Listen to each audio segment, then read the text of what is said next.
So that's complex. Imaginary numbers? Huh? Imaginary numbers? Imaginary numbers. Oh. So a plus bi is a complex number. Okay. Okay, so those are complex numbers. They have an imaginary portion and a real portion. You've solved, you know, x squared plus 2x minus 16 equals 0. It doesn't factor. Gotta use the formula. I don't know if these solutions are going to end up being imaginary, but if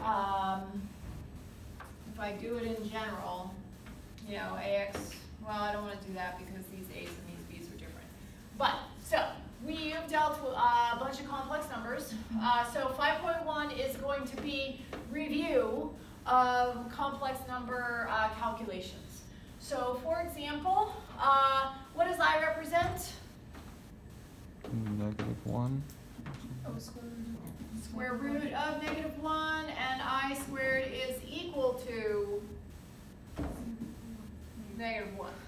If I square that, I get -1. Okay, so, for example, they're going to say perform the indicated operations. So they might have 1 plus the square root of -36 plus 3 minus the square root of -16. Okay, now you want to kind of be careful. They're going to write it in parentheses. Okay, and the fact that I've got these parentheses, your eyes will ignore that plus sign, and your eyes will want to FOIL. Okay, we're not going to FOIL. Okay, this is, what do you want to do with the square root of -36? Plus. Huh? You can pull out the square root of 36. So we can, well, we can. 36 times -1, or we could just evaluate it. What's the square root of 36? 6. Square root of -1? I. I. So it's 1 plus 6i. Plus 3 minus 4i. 4i. And the same thing. You're going to get possibly problems looking like that. We do not want to FOIL. They are being added. If we're adding, we really don't need parentheses. And honestly, you can really think of this as a combined like terms, and kind of think of it as your equation simplifying. We basically add our real parts together. 1 and 3 is 4. 6i and a minus 4i is a minus or a positive 2i. Okay, very algebraic.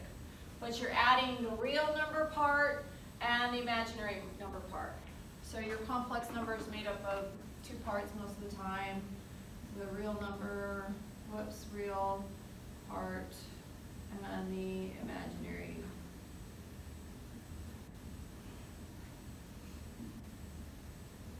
Okay.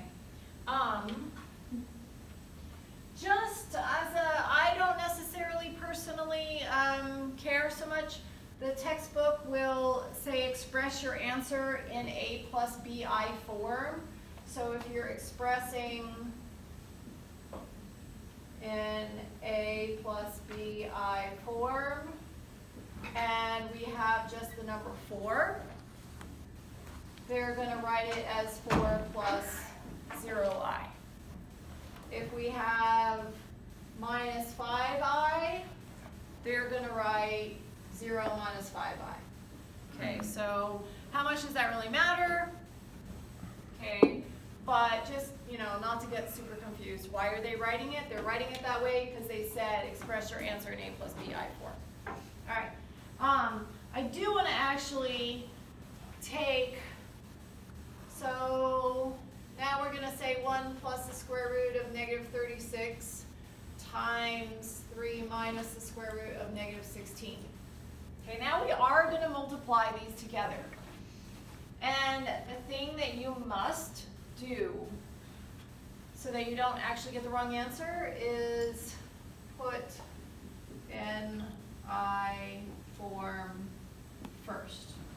Okay, So, and it has to deal with, honestly, your problem part is going to occur when you take the square root of negative 36 times the square root of negative 16, that part of FOIL. And the process where we take the square root of 2 times the square root of 3, the technical algebraic definition is for A and B being greater than 0, the square root of A times the square root of B is equal to the square root of AB. Okay, so in this definition, which a lot of times you're like, your teacher in 7th or 6th grade or whatever may have told it to you in mathematical terms. How often do you think about that definition so much? Not so much, but part of the definition says both of these guys have to be greater than 0 for us to actually utilize this property. Okay, so we want to make sure we put it in I form first so that we don't end up making the square root of negative 36 times the square root of negative 16 into the square root of some positive number, because you're multiplying negative 36 times negative 16. Does that make sense? All right. That's probably, out of all of these problems, the problem where you're going to make the most errors possibly. It's just making sure you do that. So this is 1 plus 6i, 3 minus 4i, we already did it, and we're just going to FOIL, just like if you're taking two binomials and multiplying them together. So we get 3, we get a positive 18i, we get a negative 4i. Now this is where you want to be careful, and I will usually always write it out. 6i, positive 6i times a negative 4i is going to be a negative 24i squared. We definitely don't want to leave I squared in our answer. We are definitely going to convert. I squared is negative 1, but I won't do that right here just because I want to screw up my sign. So I don't recommend that you do it because I see students screw it up all the time. All right, same thing, combine like terms. This right here ends up being what, 14i? Now, we've got negative 24 times a negative 1, which is going to make us positive 24. And everybody's okay with the fact that I squared is equal to negative 1.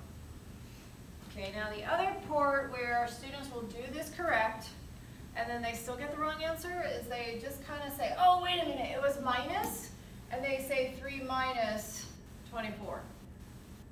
I can't do that, and the reason why is because I already took that minus and included it in my computation here as negative 24 times the negative 1, and I'm going to take this positive 24, combine it with the positive 3 to get 27 plus 14i. Is this looking all familiar? Perfect. All right. Dividing complex numbers, let's just remind ourselves about that. So for example, we're going to still perform the indicated operation. We've got 2 divided by 6i. Oh, that's lame. 5 divided by 6i. Okay, I is representing a square root, and no square roots are allowed in the denominator. That's the reason why I actually have to do something. All right, what are you going to do? Multiply by 6i. Bottom by I. We can multiply top and bottom by 6i if we want more simplifying to do. The 6 isn't the problem, but if we just multiply top and bottom by I, then I'll have less simplifying. So the square root, which is hidden in this I notation, that's what the problem is. So we just multiply top and bottom by I, we get 5i over 6i squared. And I squared is Negative 1. So we end up with 5i over negative 6. I'm okay if you leave your answer like that. However, again, going back to A plus BI form, the book would write this as negative 5/6i, where my B is an actual value than the I. They wouldn't list it like this. I really don't care. So in your test, I would, either one is fine. Do like 0 minus 5/6? Yeah, actually, technically, the book would I want just want to that. make sure I was understanding that right. Yeah. The last division problem that we want to remind ourselves how to do is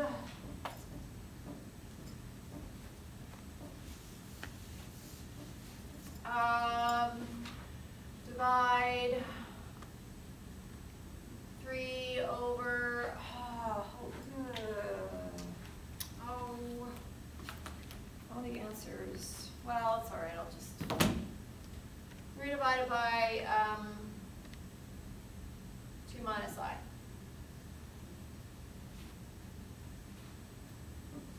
Can I split that into 2 fractions?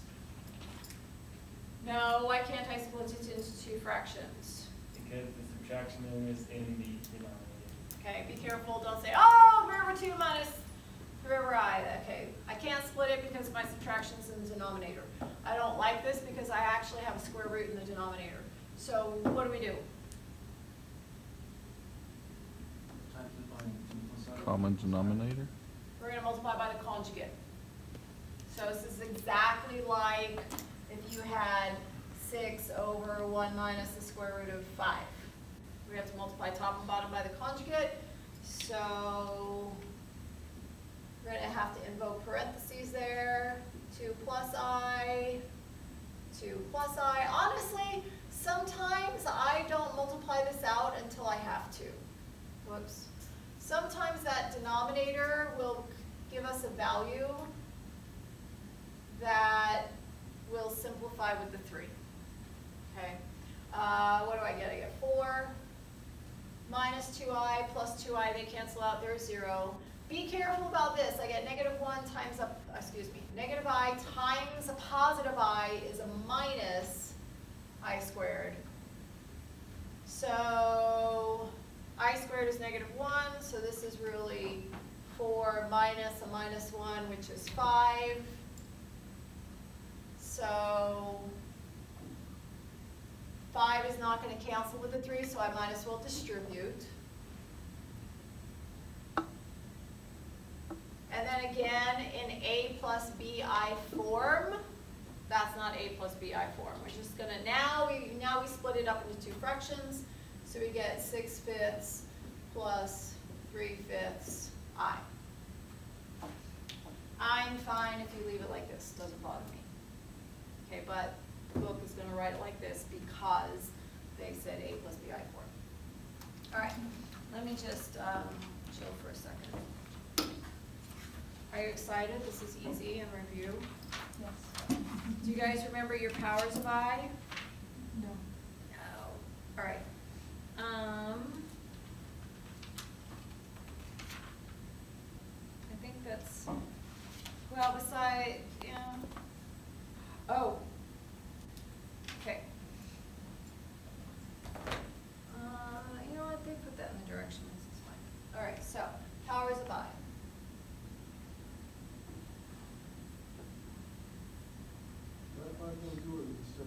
Still 5.1. Okay. So basically, we want to figure out what I to the 47th power is. We want to figure out what I to the negative 34th is. Okay. Do you guys remember anything about the powers of I? If I remember correctly, if it's an even number,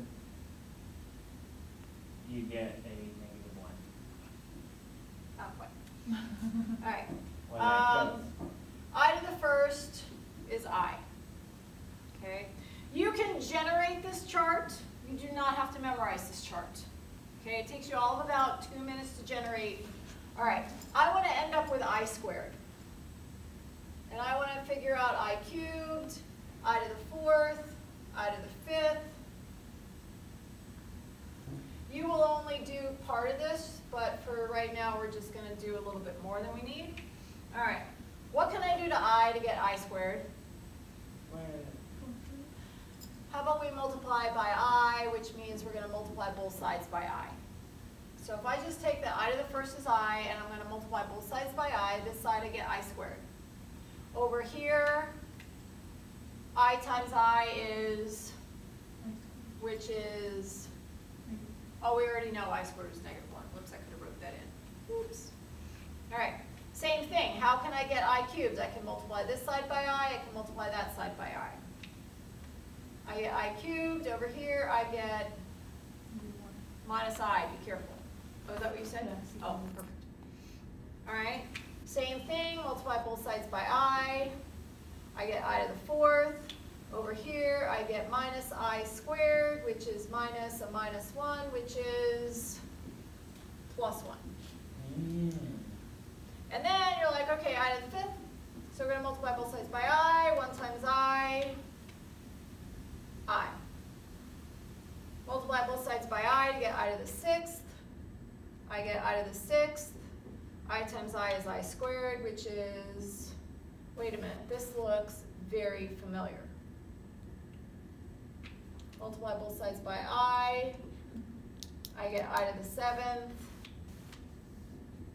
I get minus I. Multiply both sides by I get minus I squared, which is minus a minus 1, which is positive 1. I minus 1 minus I1. I minus 1 minus I1. Guess what?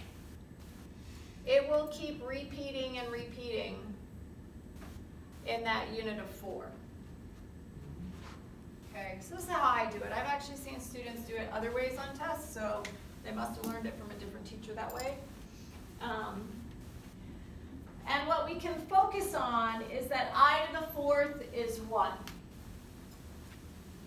The square of 2? Yeah. I to the eighth is 1. If we go another unit of 4, so we get I to the 9th, I to the 10th, I to the 11th, I to the 12th will be 1. Go another 4. 13, 14, 15, I to the 16th will be 1. What's going on between 4, 8, 12, 16? Multiples of 4. Multiples of what? 4. Multiples of 4.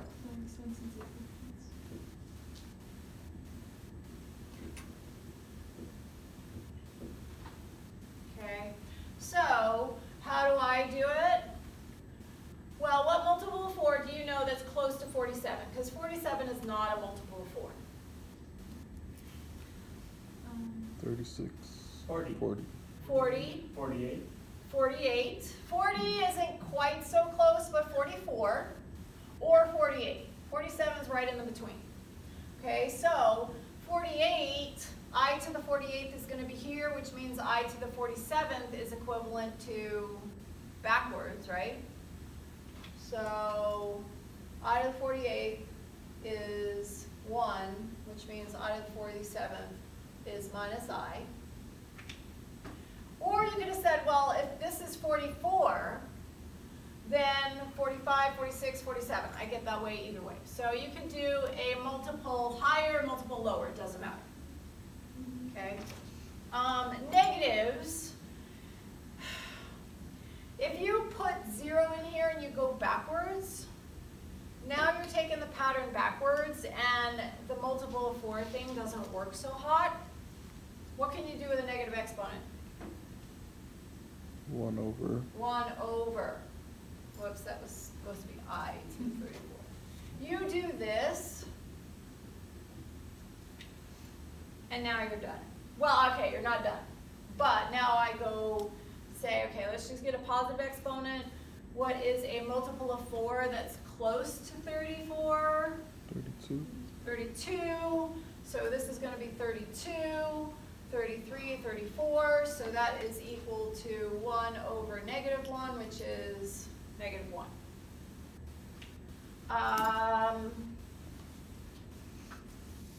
This is another way, which is actually kind of sweet. You just have to remember your exponent properties very well.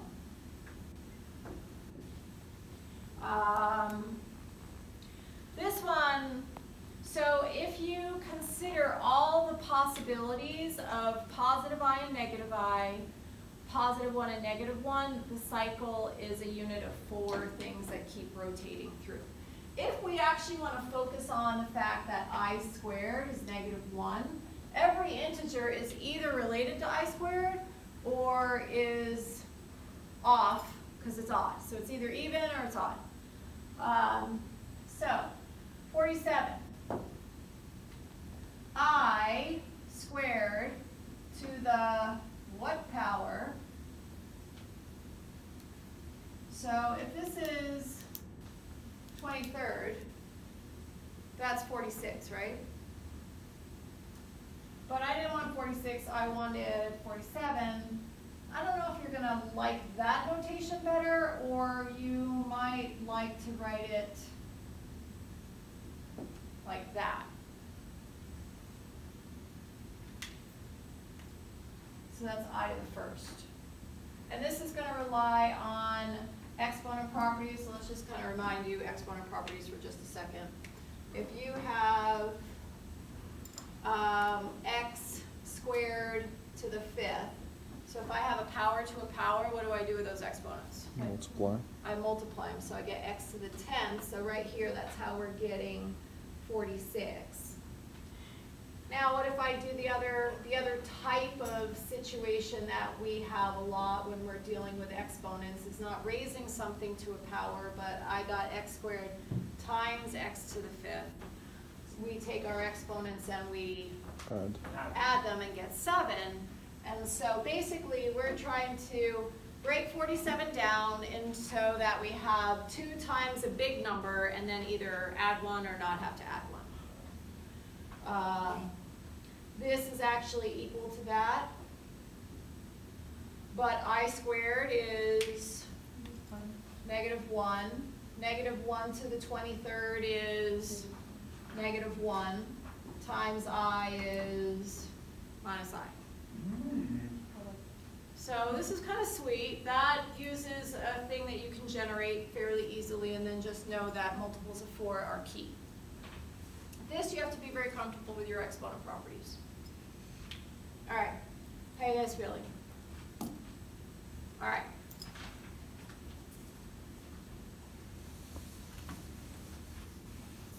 .2.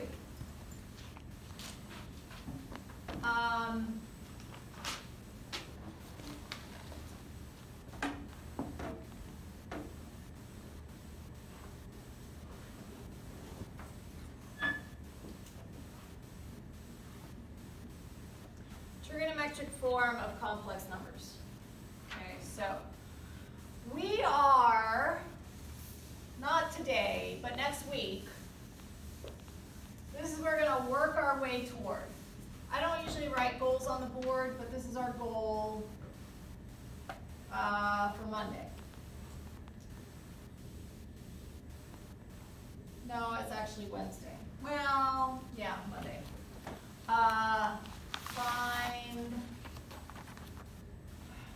1 plus I to the 8th power. Which, if you looked at that and you said, well, that's 1 plus I times 1 plus I times 1 plus I times 1 plus I.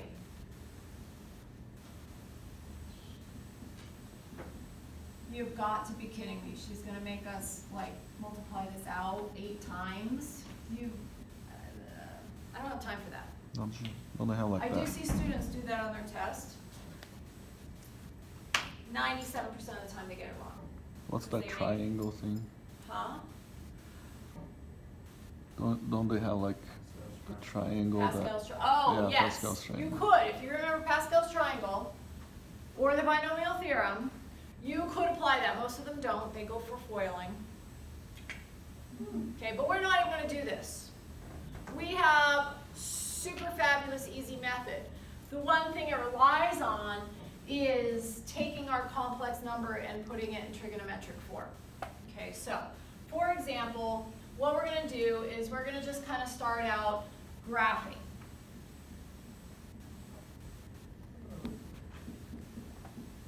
Okay, you're like, well, I can't graph that, but you can on a different coordinate system. So or they actually call this an Argand diagram.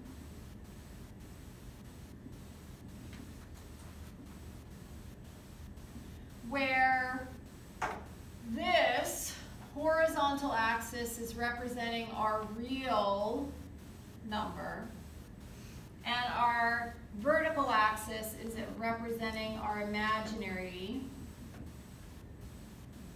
number. So this is positive 3. 1, 2, 3. Positive 4i.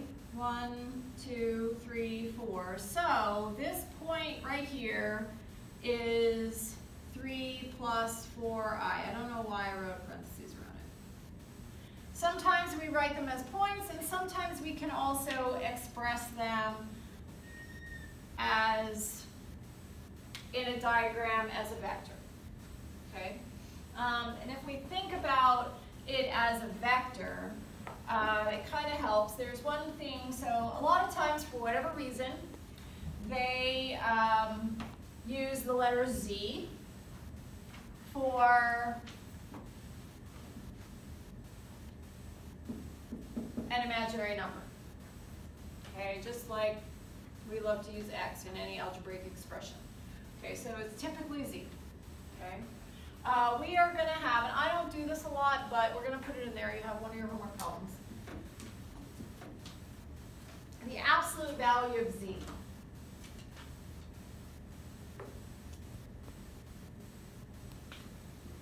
Okay.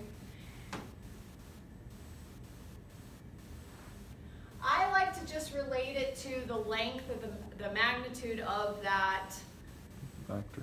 complex number expressed like as a vector. Okay, so the absolute value is just the length. Oh. What's the absolute value? Number. Yes, I know it's a number. What's the technical definition of the absolute value? Distance from 0. Distance from 0. So I was going to write the length from the origin. But the origin is 0, so it's still the distance from 0. Okay, which is going to be the hypotenuse of this right triangle, for which this side was 3 and this side was 4, and the absolute value of Z is 5. So you can relate it to the technical definition of absolute value, as opposed to, you're like, well, if it's negative, I make it positive. If it's positive, it stays positive. The technical definition of absolute value is distance from 0. So the distance from 0 plus 0i, the origin, is going to be 5. All right. We're going to, I'm not going to put this one in complex in trigonometric form, because we're going to look at one that you're going to be like, ew, why would you even want to do that one? But it's super sweet. Put in trigonometric form. Z is equal to 1 plus 3i. No, whoops. Root 3i.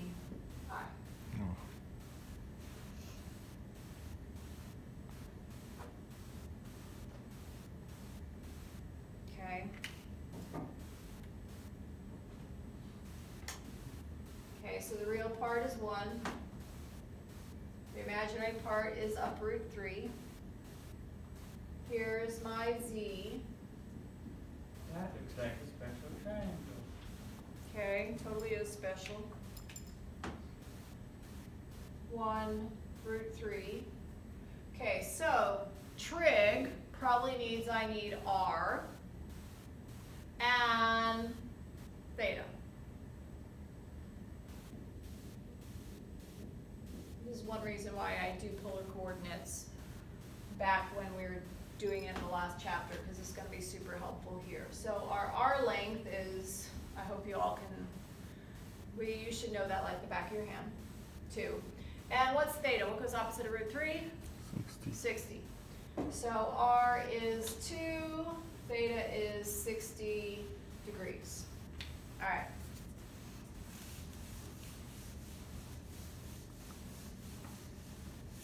Okay. We're going to do a couple steps that you're not normally going to do, but I don't want to just put trigonometric form on the board and you'll be like, where did that come from?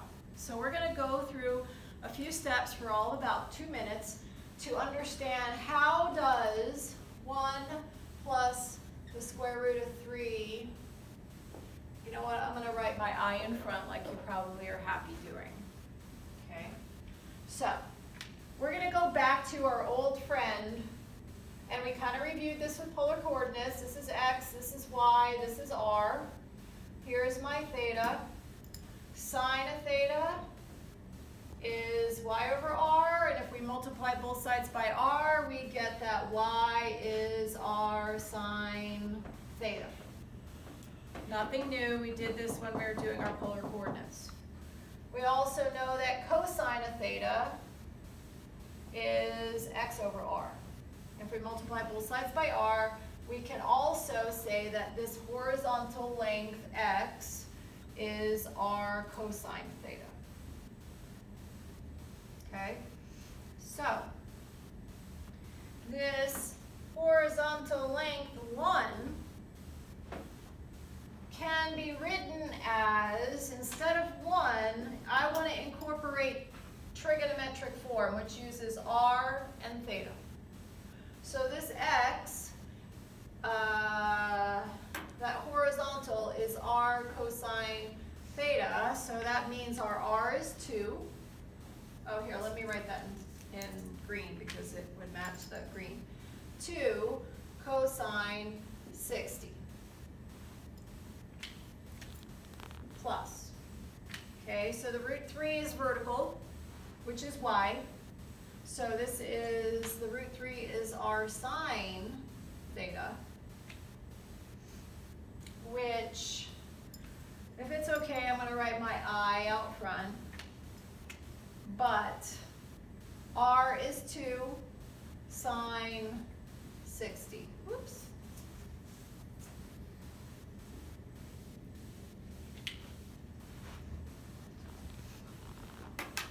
All right, got 2 times something plus 2 times something. Can we factor out the 2?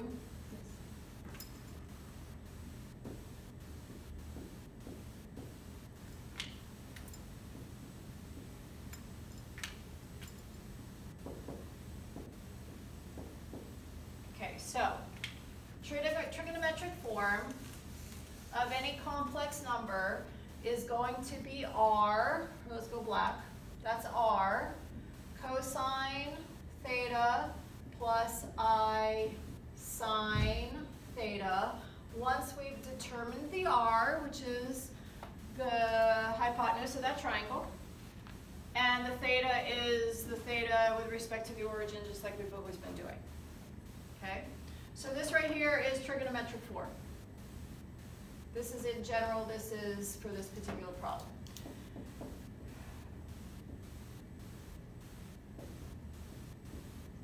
All right. You know what? That is way too much to write for a mathematician. I like to say mathematicians are inherently lazy, and that's a lot of business. Okay? And for any r and any theta, it's always going to be cosine of the angle plus I sine of the angle. Always. Okay, so there is an abbreviation.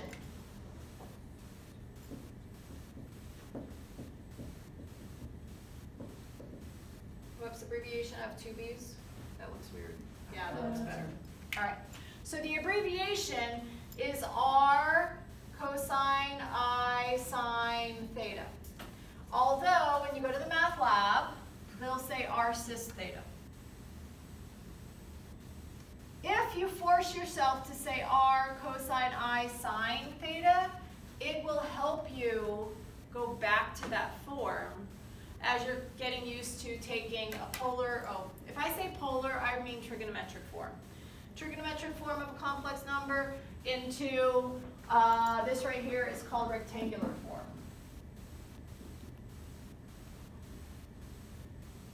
Because it's based on horizontal vertical components versus a rotation angle and a hypotenuse length, if you will. Okay, so the abbreviated form of this is 2 cosine I sine 60. Okay, so the beginning portion of what we're going to do in 5.2, I don't have it split up between day 1 and day 2.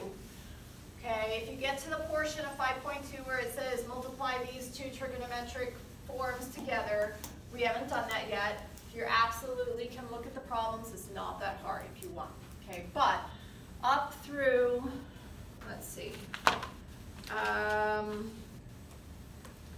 up through whatever I give you up to 38 is what we're doing just here. So part of your problems are going to be convert, put in trigonometric form, that complex number, which we totally did. Okay, so this is longhand form, that's abbreviated form. I don't care which one you use. Okay, but they might say, actually, you know what, hold on, I don't think it's called rectangular form, they call it standard form. If I say rectangular, I mean this form.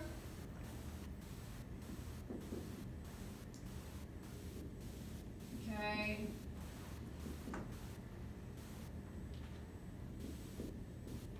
So I kind of have programmed myself to not say polar form, I say trigonometric form, but sometimes I'll flip-flop between standard and rectangular. They both mean A plus BI form.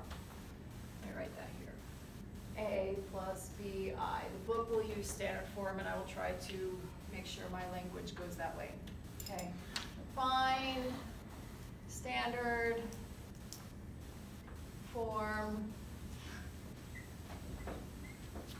of the complex number z is equal to -2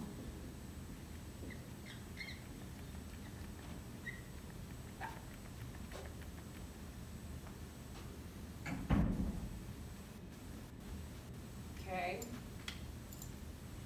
If we say, oh, let's not write it in abbreviated form, let's write it in longhand form, we're just going to say -2 on the outside, big parentheses, cosine 135 plus I sine 135. You do that and you're home free. If you don't, you could be like, wow, I don't know what to do. Okay? 135 degrees. Put yourself in the second quadrant. Reference angle is 45. 1 root 2. Negative. Is this old hat? I hope. Okay. Cosine is -1 over root 2. Or root 2 over 2. Negative root 2 over 2. Plus I, the sine is 1 over root 2, which is root 2 over 2.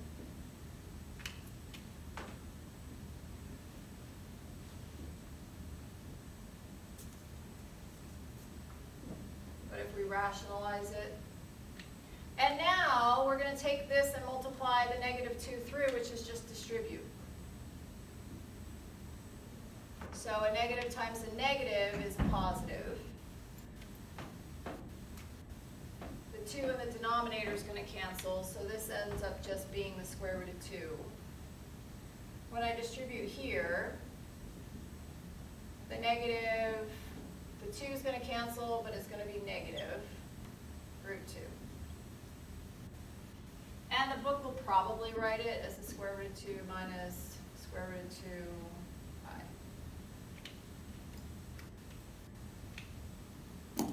All right, how are you guys feeling?